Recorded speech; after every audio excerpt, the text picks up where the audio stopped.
Je trouve que c'est un discours qui peut être dit par un Français, par un Américain, par un Allemand, par un Japonais. Les gens demandent un État laïque, demandent des institutions, demandent des droits. C'est vraiment les revendications de tous les gens dans tous les pays. Alors que quand on traduit les discours politiques qui envisagent actuellement, on est un peu honte. On commence à parler de Oulaya Cobra, Oulaya Sora, est-ce que les femmes peuvent, le tutorat majeur, le tutorat mineur. On parle, est-ce qu'un copte peut être capable de devenir un président. C'est des choses qui, si jamais, ça a été dit pendant la Révolution. C'était même un peu, ça fait un peu honte de dire ça pendant la Révolution. Alors que maintenant, à cause de cette avancée de ces mouvements de courant religieux, et on revient à ce discours un peu moyenâgeux. Et là, on est tiraillé entre deux forces. Et moi, je suis sidéré par le double langage. Quand nous sommes à la télé devant des gens comme nous, un peu, ils essaient de se montrer éclairés et ils essaient de rassurer les gens. Ah, vous inquiétez pas, les femmes vont continuer à travailler, il n'y a pas de problème. Mais quand ils sont avec leur base dans les villages, ils disent des choses atroces. On les a entendues. Et c'est les mêmes personnes qui disent les deux choses. Et ça, c'est un problème inquiétant sur le plan politique. Oui, mais sur le plan politique, pour un Égyptien normal, ce qui l'intéresse, c'est la vie économique. Pour lui, la politique est traduite par la vie économique. Alors, jusqu'à maintenant, et même ça, les gens l'ont dit dans la rue, même les courants les plus modérés, personne n'a présenté un programme économique qui peut vraiment sauver l'Égypte de la crise actuelle. On a entendu seulement des slogans, on a entendu beaucoup de demandes, mais pas de solution. Alors, selon vous, comment peut-on traduire ces égyptiennes durant la phase à venir pour qu'on sorte vraiment de cette crise économique avant politique? Parce que ça, pour un Égyptien, c'est le plus important, qu'il peut vivre, qu'il trouve de quoi manger, qu'il lutte contre le chômage. Alors, comment on va résoudre cette polémique? Non, je pense qu'il y a bien sûr un discours sur les programmes économiques et sociaux. Tout simplement, le débat sur la forme de l'État nous a épuisés. Oui, donc il y a beaucoup d'efforts, parce qu'il y a le courant civil qui a des inquiétudes légitimes sur la forme de l'État. Est-ce que l'Égypte va être un État civil à l'égyptienne, c'est-à-dire un État qui est basé sur les principes des droits de l'homme avec le respect des principes fondamentaux de la charia islamique, ou un État religieux à l'iranienne ou comme en Arabie Saoudite ou en Afghanistan, etc. Et donc le débat est épuisé donc sur cette question-là. Mais sur l'économie, il y a un débat sur le tourisme. On voit que les frères musulmans essaient de rassurer la population qu'il n'y aura pas de changement au niveau de la politique touristique, plus ou moins. Les salafistes ont un discours sur le tourisme. Bon, on va pas l'aborder. C'est un discours archaïque. On parle beaucoup des subventions de l'État, qu'il ne faut pas subventionner l'essence 95, par exemple, et de diriger les subventions vers les produits dont les pauvres, les personnes qui ont des revenus limités ont besoin. On parle des petites et moyennes entreprises. Également, on a parlé des banques et là, ça c'est une grande polémique. Est-ce que bon, les bénéfices ou les intérêts des banques, est-ce que ça va continuer, oui ou non? On va suivre le système saoudien ou on va continuer avec notre système à nous? Alors, comment on va résoudre ça? Cela est inquiétant parce que nous avons bancaire, il faut l'avouer. Nous avons pu résister à la crise financière de 2008. Un Égyptien est sûr que son dépôt bancaire, il va le retrouver. On n'a jamais eu peur de ne pas pouvoir retirer notre argent des banques. Donc nous avons un système bancaire qui est solide. Notre pays est une politique conservatrice. Nous suivons le système bancaire mondial. Et aussi, nous avons aussi des banques qui appliquent la finance islamique.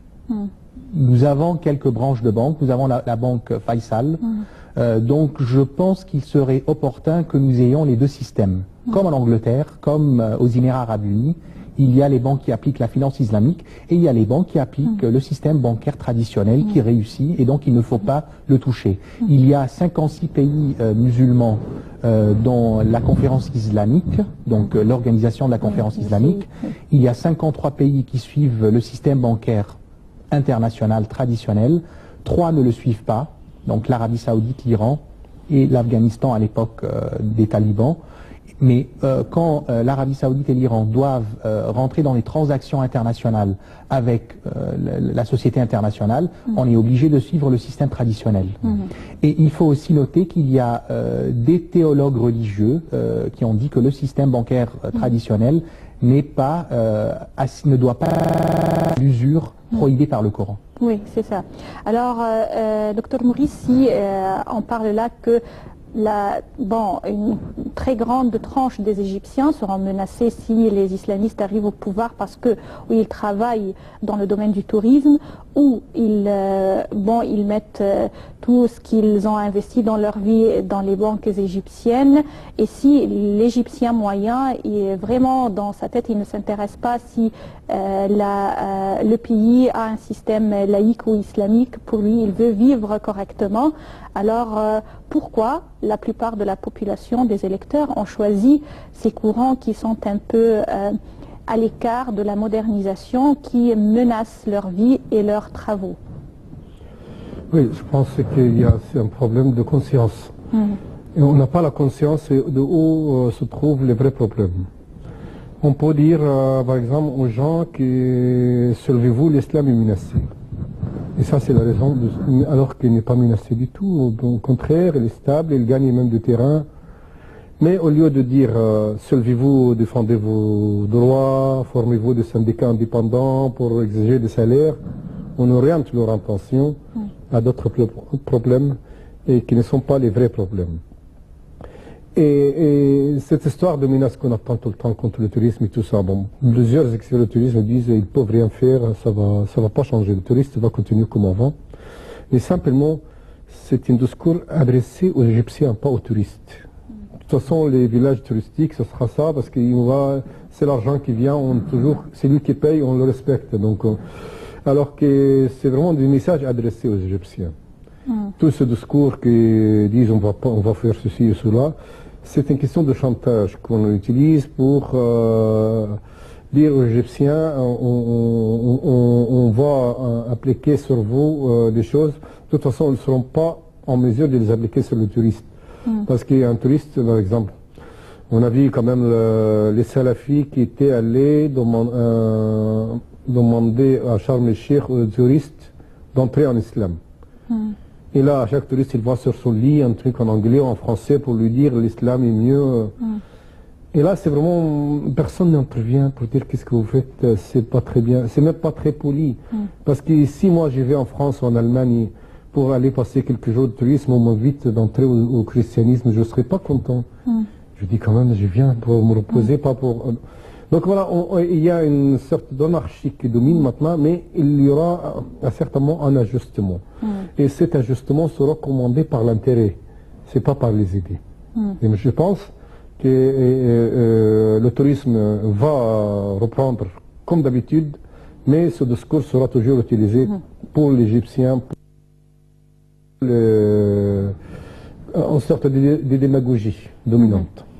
Alors si on parle du Parlement à venir, de ce nouvelle Assemblée du peuple, n'importe quel courant qui va remporter la majorité absolue va demander de former le nouveau gouvernement. Tandis qu'on a entendu parler des déclarations de la part du Conseil suprême des forces armées, et ces déclarations disent que ce n'est pas évident que la force dominante à l'Assemblée du peuple doit